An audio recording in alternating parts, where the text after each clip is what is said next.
Moto bana ditipan kola de siade. Apoto Yesu Kristo kom. Ya no video la ntimi si kom ya mire. Video na to vovo. Ontu pani nyol pani. Na nyol de le mele tifi wa na gavo. Ontu ata mo do fu kwa ya mo fami va. Amasi amale tifi.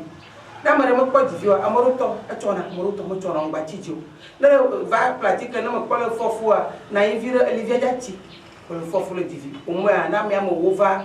Dono de pepe na me amo wova. Ami amenyi va dina da se. Eta mbavo. Là zuba marale tension là ko boy kuvoa mbavo. Gremiaji alo podo tenoya. On to le tabiboa alo zumawa. Zumo to taji ka kora ngo kotokua. Jabana gremiaji alo zona wawa. Alo adu ngo proboto tui ya gomia. E dati ko mi chama to la fan. Wa diabeta o diabete bodoa. Mani dolore ke ore. Ni dolole na no tiko ko fo. Kata mi foforo. Adona ka le mi an fofomo. No vinyo. Tele ko jo bolo pouvoir. Te jire ko na fa. Encore ka koli. E global mi yo ibon kola. Nya senya ke mi lo bia ya wona mi. Nkata le ti di mare ri ko sama la si o.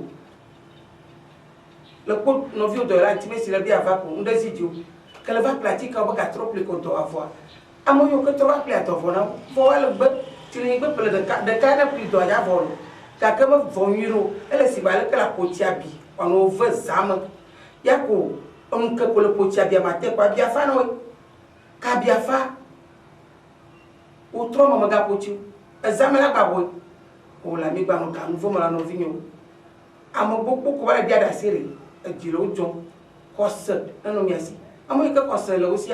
Qu'on va pratiquer mi to bora ko do zereka tanam no la wona va aga biaba nene mi re satika au mena na mama wonna de ma janya ko to ile be tasele woni si ko un to won plan mare o trovadio alo on te ba ko nya fe la fire o tro jengo alo on te fifi o pofido alo on te onana va ma ko bon kala wo va ma ko bon kala wo alo le defu vidi dora ko fofo tu le tout par le collectif vidi le defu ka man balenti vidi do fofo do la rolia na ma defu zie to zie na zie ni wa ma ja wo wolo etara ma defa gbo na da je gboro mo ko nan bo mo ku ko to na ma yo do enu violo mo blo na nyari prophetesse e benye ka kala ko blo na bo fu propheta e na nyema lo na ba ma blo mo nye prophetesse to dai ko do mo ka na nye pa ko mi zo zo fi ata mo susu kata ele ka le dro susu ma wo le defia zerka ko ne mi va ko mi no daje ami gba dajo mi to nya ta ko nya ma do ku na ma wu no a che kemi to pro ba nya ba nye do la nye to ma gbe to bu nye ku anya nya ka do yo nya ma wu che na ba ma do gba gbe ka kala ma go to le di ka gla mu lo wa e ta yo mbala ni to gbe bo do ade famille a che do mo wone yo kara ba eta mi bitu ya to cha mi zare ta ba ma gla no re bloquer no famille a débloquer re no te fo ma lo to ava ta bloquer le di no le bonde le tu fiane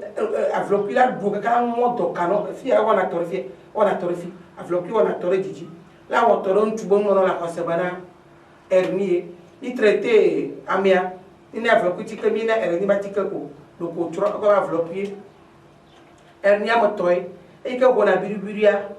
ni ma wono na o gozre kan na ma rai ko ji ba po bono na lo kan lo to ba ti po ga no no ti ka ka fo na ja gba di no ga trova na ta na lo divo na famia traité no a biala kunira a da porter la di la gazano fo yi ko na lolo abu ava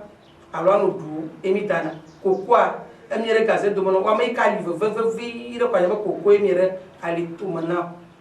on tu ka fo la gaze de turu va anya bande boso va ma pom wi kala buna pa pom wi ka wowe amorobo yo pom to 2018 o jagba boli ka ruko ba ka goja ko fi ko va ono vinya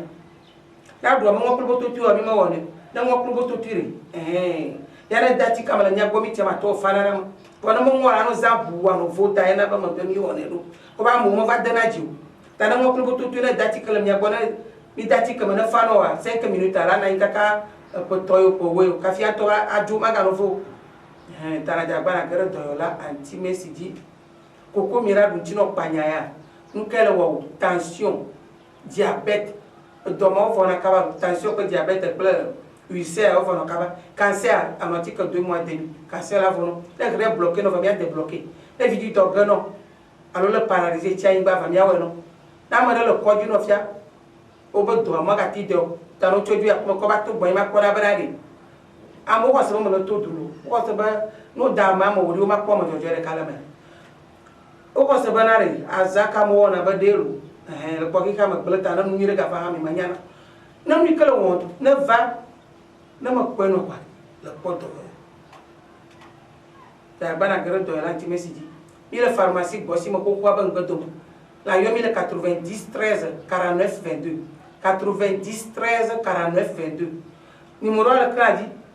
alors 97 44 23 65 amoba 7 5 90 13 49 22 97 44 23 65 pharmacie bossi ma ko ye ya ko pango no no o mo baro ike jengo pharmacie ye ya de tire le di bia gbado ko fima fio pharmacie ko ya pa o la para sala anglais di fima to ci ko ke pango mi be plaque le fima ko 0 voix ma le dia ko apa ire le poto agbo te pia le gbaja le fun ko ze to parti le miodi apo tutu ba vegwa togwa plaque la bom no pour garage ya bino e mi le doma di gandra mi pana ga ivo e yo tro gade to lundi kakana samedi midi a mi ma pana dimanche ya na va ma da pomu ta bana gare to la ti mesiji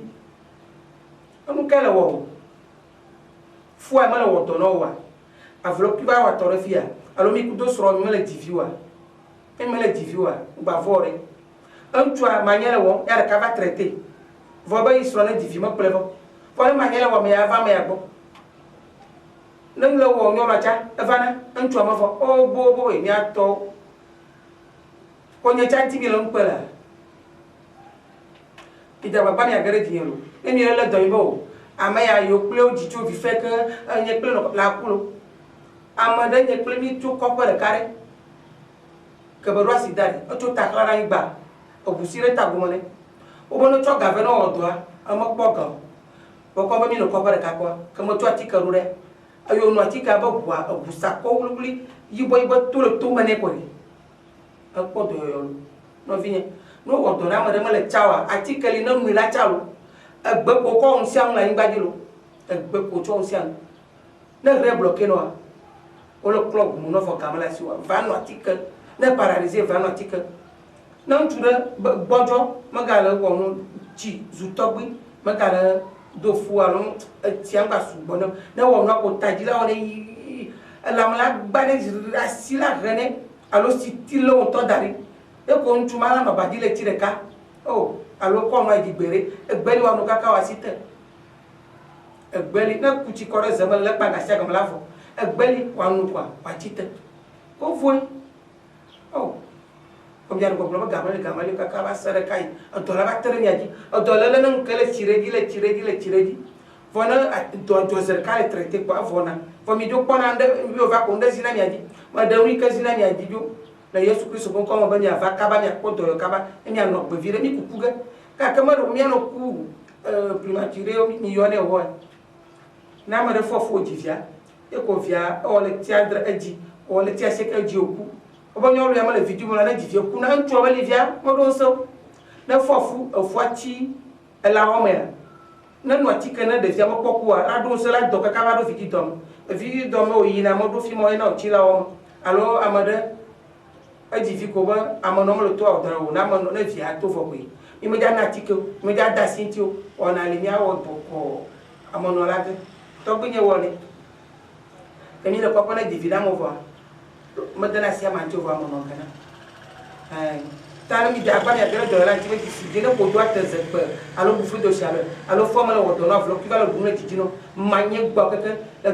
do le ti le pam ko nti o katan le fiu nya afo onazo ajimo ko le fu aliwo le fola no gojuma ava kaba enyo ne tepe didiko ma ja poga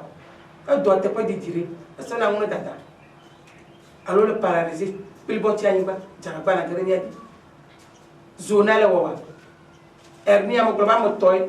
de kalo na kulolo biri mi ma wona yi ko juno dino e ko na kulolo nya na tiko apurema avlo ki tuna pore nyolo tima dinavio ontu apro nyolo no ba globa nuyo ta règle douloureuse mi dane zona mi dane tension patite fièvre typhoïde gonocoque syphilis adole le de kamali ko yo wa mo bati karani gbajo agbana lobia ya wono le jania alors le dagaze club butulu lo nkele wo pa wi do na mi tamja do soli jagbara chobi kanangole sinusite le wa tele wa on ku ko le fiewa enveloppe ko le ko no ma tire bunwa awato kare fia no wa alors dom ko du na wa alors bi adasi anyi ko atu tira la to kuma jagbana grene dia l'officiel le de funoa patite de funoa tension diabète cancer ulcère jagbana grene dia mi la pharmacie bossi me ko kwa ban ko dum pharmacie aye ya ko ko pango no no mo ike pango ye ya na le do fi ma ko bia ba yele di do la ntimesi no fi ko kwa ba de tire le fi ma kare de tiagi to ti ke pango mi be plaque le fi ma pla para ta sa fi ma von viticu ma le ngusi di ko ale yingo ko yingo ko ala ja po apere le poto bo le zele ke ko le ko plaque nya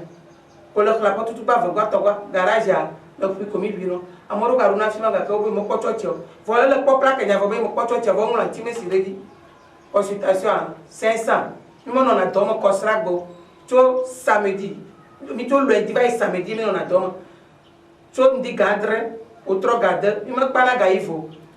avinho idakpa ideta tomia dobra ma usa kata tomi ka fumi da kono mi duro di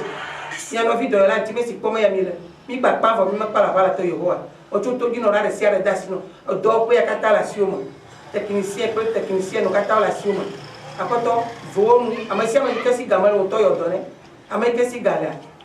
na pleva ina pratica la grande e ne to kafu ko do do no le Yesu Cristo com amen bye bye.